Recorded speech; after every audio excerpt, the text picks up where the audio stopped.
বরাক উপত্যকার সঙ্গে গৌহাটি সংযোগী যে ৬ নম্বর জাতীয় সড়ক, এই জাতীয় সড়কে গতকাল বিকাল ৫টা থেকে বারবার ভূমিস্খলনের ঘটনা ঘটছে, যার ফলে রাস্তাটি পুরোপুরি বন্ধ হয়ে পড়েছিল। হাজার হাজার যানবাহন এই রাস্তার মধ্যে বিভিন্ন স্থানে স্থানে আটকা পড়েছিল।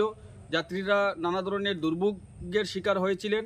আজ সকালেই আপনাদের আমরা এই খবর জানিয়েছিলাম, কিন্তু এই মুহূর্তে আপনাদের জন্য একটা স্বস্তির খবর নিয়ে এসেছি। এই রাস্তাটি যুদ্ধকালীন তৎপরতায় মেঘালয় প্রশাসন কাজ করে রাস্তাটি ইতিমধ্যে খুলে দিয়েছে। সকাল ১১টা থেকে যানবাহন চলাচল করতে পারছে, কিন্তু অত্যন্ত ঝুঁকিপূর্ণ রয়েছে। যানবাহন ধীর গতিতে চলছে। এখনও আমাদের কাছে যা খবর রয়েছে, এই রাস্তায় হাজার হাজার যানবাহন আটকে রয়েছে। অত্যন্ত ধীর গতিতে যেসব স্থানে ল্যান্ডস্লাইড হয়েছিল, যেসব স্থানে ভূমিস্খলন হয়েছিল, সেই স্থানগুলি অত্যন্ত বিপজ্জনক থাকায় যানবাহনগুলো অত্যন্ত ধীর গতিতে চলছে, যার ফলে যানজট লেগেই রয়েছে। সোনাপুর এবং সোনাপুরের আশপাশ এলাকায় অত্যন্ত যানজট রয়েছে, কিন্তু তা সত্ত্বেও যানবাহন এখন মোটামুটি চলছে।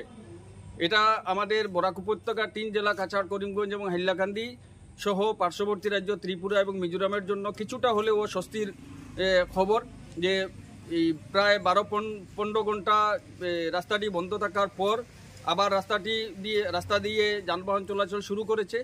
তার জন্য আপনারা এই রাস্তা দিয়ে যদি এখনও যাত্রা করার কারো ইচ্ছা থাকে, কোনো প্রয়োজনে আপনারা গৌহাটি বা দেশের অন্য প্রান্তে যাওয়ার প্রয়োজনীয়তা থাকে, তাহলে আপনারা খবরাখবর নিয়ে যাবেন।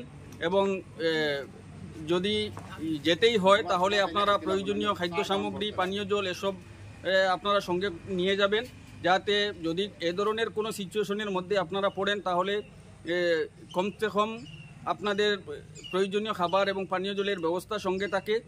তার জন্য এই ব্যবস্থা সঙ্গে নিয়ে যাবেন। বর্তমানে রাস্তা দিয়ে যানবাহন চলাচল করছে, মোটামুটিভাবে করছে, পুরোপুরি স্বাভাবিক হয়নি।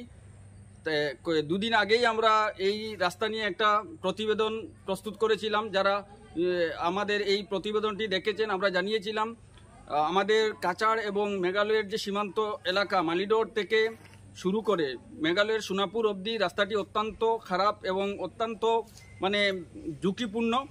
রাস্তার স্থানে স্থানে বিশাল বিশাল গর্ত রয়েছে, যার ফলে এমনিতেই রাস্তার বেহাল অবস্থার জন্যই স্থানে স্থানে যানবাহন দুর্ঘটনাগ্রস্ত হচ্ছে এবং বারবার রাস্তাটি বন্ধ হয়ে পড়ছে। এর মধ্যেই গতকালকে ঘটে ভূমিস্খলনের ঘটনা। একটা চলন্ত গাড়ির উপর পাহাড় থেকে বিশাল বড় একটা গাছও পড়েছিল। সেই গাছ পড়ার ফলে এবং স্থানে স্থানে ভূমিস্খলনের ঘটনার ফলে রাস্তাটি পুরোপুরি বন্ধ ছিল পুরো রাত। সকালের দিকে মেঘালয় প্রশাসনের কর্মকর্তারা মেঘালয়ের জাতীয় সড়ক প্রাধিকরণ বা NHIDCL এর পক্ষ থেকে দ্রুত এই সারাইয়ের কাজ সম্পন্ন করে সকাল 11টা থেকে মোটামুটি যানবাহন চলাচল ফের শুরু করেছে। তবু এখন আপনারা এই রাস্তা দিয়ে যেতে পারবেন, কিন্তু তাতেও ঝুঁকি রয়েছে, আপনারা সাবধানে যাবেন। আমরা আপনাদের নিয়মিত এই রাস্তার আপডেট দিয়ে যাব।